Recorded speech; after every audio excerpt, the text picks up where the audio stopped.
Sometimes karma doesn't take years. It takes just one night. When a well-dressed black man was turned away from a five-star hotel, humiliated in front of strangers, no one could have guessed that by sunrise, he would own the very building that rejected him. This is a story about prejudice, power, and poetic justice, and it all started with one simple word. No. Marcus Ellington wasn't your average traveler. He was a self-made billionaire, founder of one of the fastest-growing tech companies in the U.S. But if you saw him that night, you wouldn't have known that. He was dressed casually, traveling alone, just looking for a quiet night before his business meetings the next morning. He walked into the lobby of the Grand Crest Hotel, marble floors, gold chandeliers, the kind of place where people are judged before they're greeted.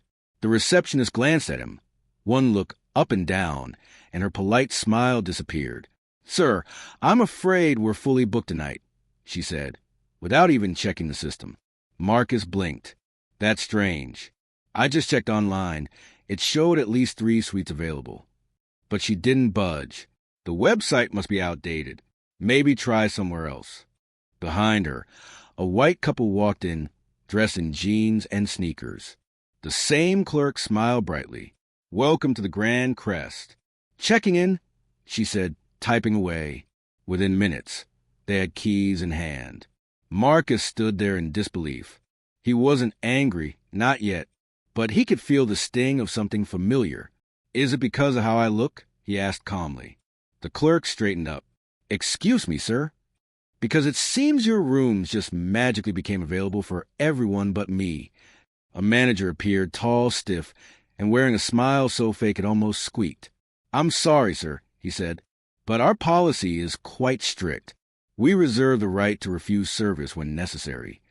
Marcus took a slow breath. He'd heard that line before. "Understood," he said quietly.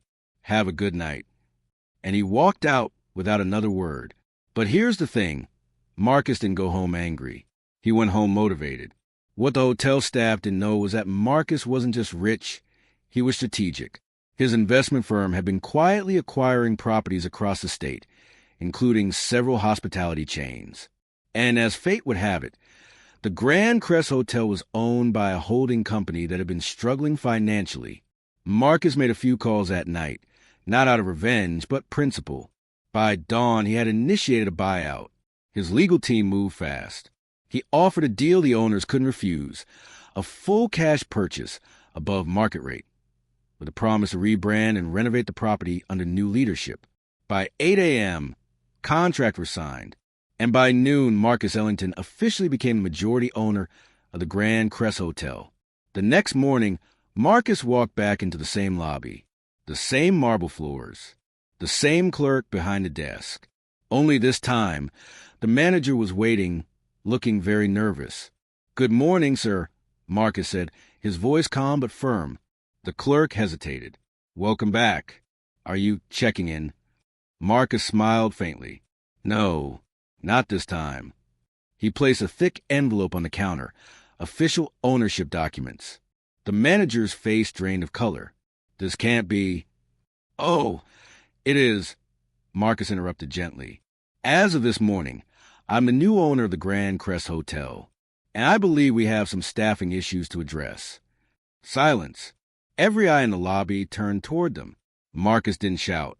He didn't gloat. He simply said, "I was refused service yesterday because of how I look.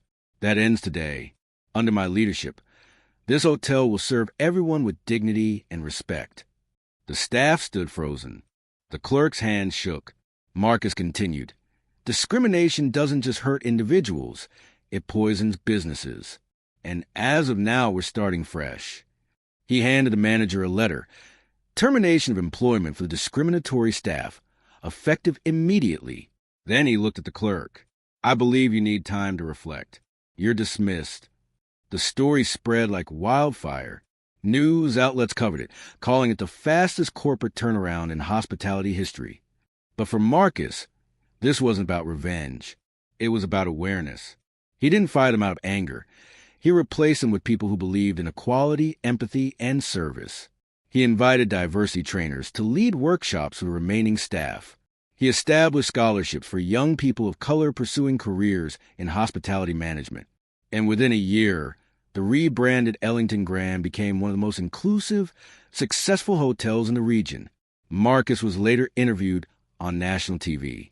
When asked what motivated him to act so fast, he smiled and said, "Sometimes you don't fight hate with anger. You fight it with ownership." This story isn't just about one man buying a hotel. It's about what happens when dignity meets power. Marcus could have walked away. He could have stayed bitter. Instead, he turned rejection into revelation, not just for himself, but for everyone watching. And maybe that's the real message here. When life shuts a door in your face, buy the building.